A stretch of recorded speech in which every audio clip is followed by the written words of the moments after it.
गरीब बहू का जादुई घास का एसी। एक छोटे से गांव में सरिता अपनी बहू और अपने गरीब परिवार के साथ रह रही थी। बेटा, आज हमें ये रात को सारा काम खत्म करना होगा, कल ये सारा ऑर्डर का सामान जाएगा। माँ, मैं तो कोशिश कर ही रहा था लेकिन घास ही खत्म हो गई। अब आप ही बताओ ना, मैं क्या करूँ? हमारे पास और कोई चारा नहीं है, हमें जंगल से और घास काट कर लानी होगी। इस समय जंगल में जाने का फायदा नहीं है, कभी भी कुछ भी हो सकता है। जंगली जानवर रात के समय ही बाहर निकलते हैं। अजय बिल्कुल सही कह रहा है बहू। अरे माँ जी, हम 2 लोग अगर जाएंगे तो कोई जानवर पास नहीं आएगा, और फिर इतनी जल्दी कोई जानवर हमला नहीं करता। हमें ये ऑर्डर कल देना है, आप ये भी तो सोचिए। लेकिन बहू। माँ जी, आप चिंता मत कीजिए, कुछ नहीं होगा। बस आप बच्चों के पास ही रहना और उनका ख्याल रखना। अगर ये ऑर्डर नहीं गया तो बच्चों के लिए हम गर्मी से बचने के लिए कूलर भी नहीं खरीद पाएंगे।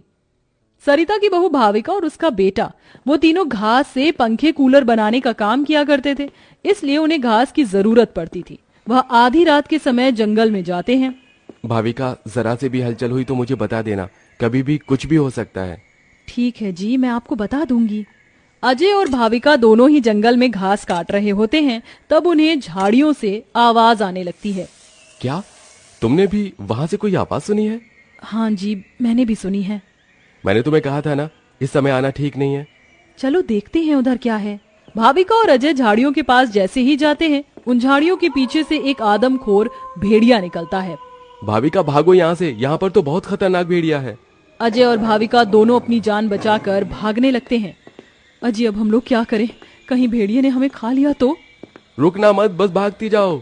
भागते भागते वो दोनों जंगल से किसी तरह बाहर निकल आते हैं और भेड़िया उनका पीछा छोड़ देता है। जान बची तो लाखों पाए, लौट के बुद्धू घर को आए। रास्ते में चलते हुए आधी रात के समय उन्हें गांव के एक कूड़े के ढेर के पास एसी पड़ा हुआ नजर आता है। अरे देखो जी, यहाँ पर एसी पड़ा है। अरे पता नहीं किसका होगा, चलो यहाँ से चलते हैं। मुझे लगता है किसी ने ऐसे ही डाल दिया होगा। मैं तो कहती हूँ इसे लेकर चलते हैं।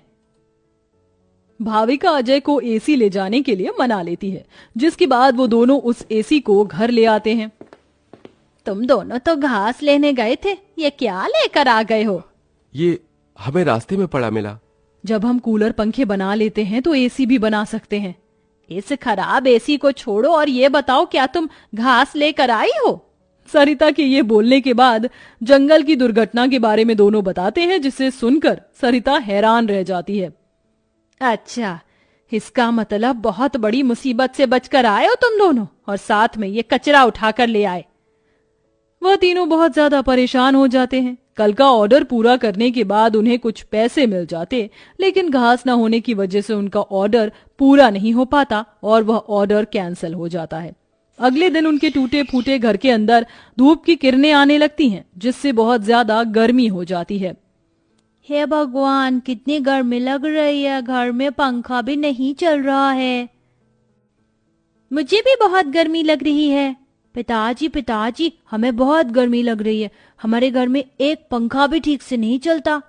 बेटा, थोड़ा सा सब्र रखो, कुछ दिनों में मेरे पैसे मुझे मिल जाएंगे तो मैं घर के अंदर एक अच्छा सा पंखा लगवा दूंगा। हमारा वो ऑर्डर तो कैंसिल हो गया, लेकिन सुबह में घास ले आई थी मैं। चलिए गांव वालों के कूलर और पंखे में घास लगा देते हैं, उससे कुछ तो पैसे आएंगे। हाँ, तुमने सही कहा।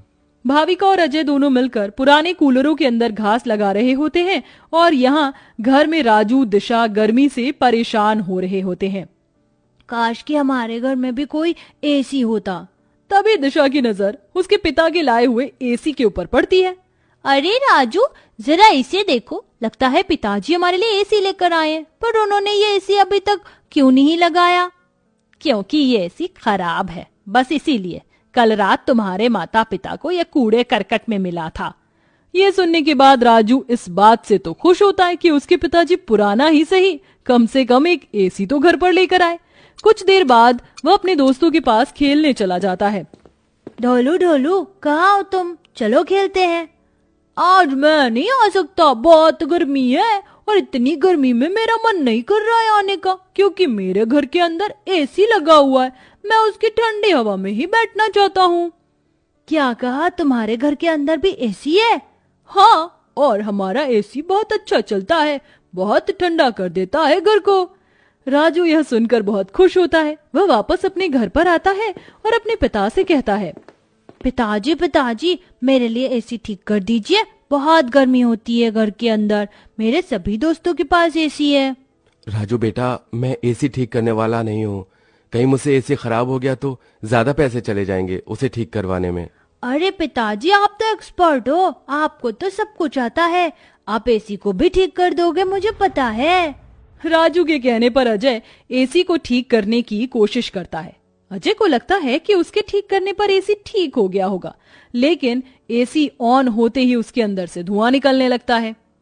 ये क्या हो गया, लगता है ये एसी खराब है, फेंक दो इस एसी को। राजू गुस्से में ऐसा कहकर चला जाता है, जिसके बाद उसे इस तरह देखने से उसके दोनों माता पिता परेशान हो जाते हैं। हमें हमारे बेटे के लिए एक एसी तो बनाना चाहिए। भाविका और अजय दोनों अब सारे काम छोड़कर उस एसी को ठीक करने में ही लग जाते हैं।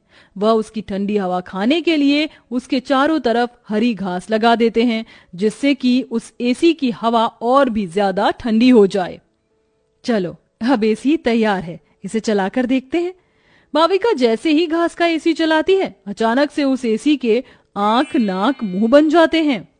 क्या बात है, तुमने तो मुझे बिल्कुल नए जैसा बना दिया है, लेकिन समझ नहीं आ रहा कि तुमने मेरे ऊपर ये घास क्यों लगाई है। एसी को बात करते हुए देख वो सभी डर जाते हैं। अरे हाँ सॉरी, मुझे माफ करना, मैं अपने आप को इंट्रोड्यूस करना भूल गया। मैं एक जादुई एसी हूँ, मेरे पास परी लोक की शक्तियां हैं, मैं गरीबों की मदद करता हूँ और तुम्हें मेरी बहुत ज्यादा जरूरत थी, लेकिन मैं खराब होने की वजह से अपनी शक्तियां इस्तेमाल नहीं कर सकता था। तुमने मुझे ठीक कर दिया, उसके लिए तुम्हारा बहुत बहुत शुक्रिया। माँ पिताजी देखो, ये एसी तो बात भी करता है। हाँ, तुमने बिल्कुल सही कहा, ये तो कोई जादुई एसी है। तुमने बिल्कुल सही कहा, मैं हूँ एक जादुई एसी, बल्कि अब मैं हूँ एक घास का जादुई एसी और मुझे तुमने बनाया है। ये घास का जादुई एसी चलता भी है या फिर बस बातें ही करता है? तभी जादुई एसी के अंदर से ठंडी ठंडी हवाओं के साथ घास के बने हुए एसी निकलने लगते हैं। अरे वाह, इसकी ठंडी हवाओं के साथ इसके अंदर से तो घास के बने एसी भी निकल रहे हैं। यही तो मेरा जादुई कमाल है, मेरी ठंडी हवाओं के साथ तुम्हें घास का एसी भी मिलेंगे।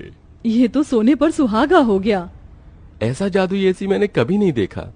अब उनके पास इतने सारे घास के एसी हो गए थे जिन्हें वह देखकर सोच में पड़ जाते हैं। आजकल बाजार में एसी बहुत महंगा मिलता है, हम घास के बने हुए सस्ते एसी बेचकर पैसे कमा सकते हैं। सही कहा माँ आपने, पर क्या लोग घास के बने एसी खरीदना चाहेंगे? सरिता यह सुनकर थोड़ी देर चुप हो जाती है। हमें पहले एसी बेचकर देखना चाहिए। इस तरह भाविका और अजय दोनों मिलकर बाजार में घास के बने एसी बेचने के लिए चले जाते हैं, जहां घास के बने एसी देखकर सभी लोग हैरान रह जाते हैं। एसी तो बहुत देखे, लेकिन ऐसा एसी नहीं देखा, ये तो बहुत अलग है। घास से बने एसी मैं भी खरीदना चाहूंगी। कितने का है एक? ज्यादा नहीं, मात्र 1000 रुपए का है। आजकल एसी 30-40 हजार तक मिलते हैं और तुम इतने सस्ते में बिल्कुल कौड़ियों के भाव बेच रहे हो। चलो मुझे एक दे दो। कोमोलिका के खरीदने के बाद वहां और भी लोग उन दोनों से एसी खरीदते हैं। इसी के चलते उनकी अच्छी खासी बिक्री हो जाती है और सारे एसी बिक जाते हैं। आज का ये आखिरी एसी बचा है, इसे मैं अपने घर में लगाऊंगा। अजय घास का एक एसी अपने घर में भी लगा देता है और घास के जादुई एसी का इस्तेमाल वो बस तभी करता है जब उसे एसी बेचने के लिए पैसे चाहिए होते हैं। जादुई घास के एसी, अपनी ठंडी ठंडी हवाएं दो, जिससे मुझे तुम्हारे जादुई घास के एसी मिले।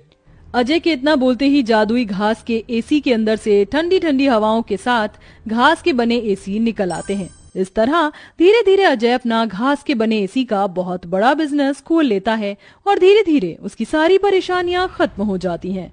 अब वह गरीब परिवार खुशी खुशी रहने लगता है।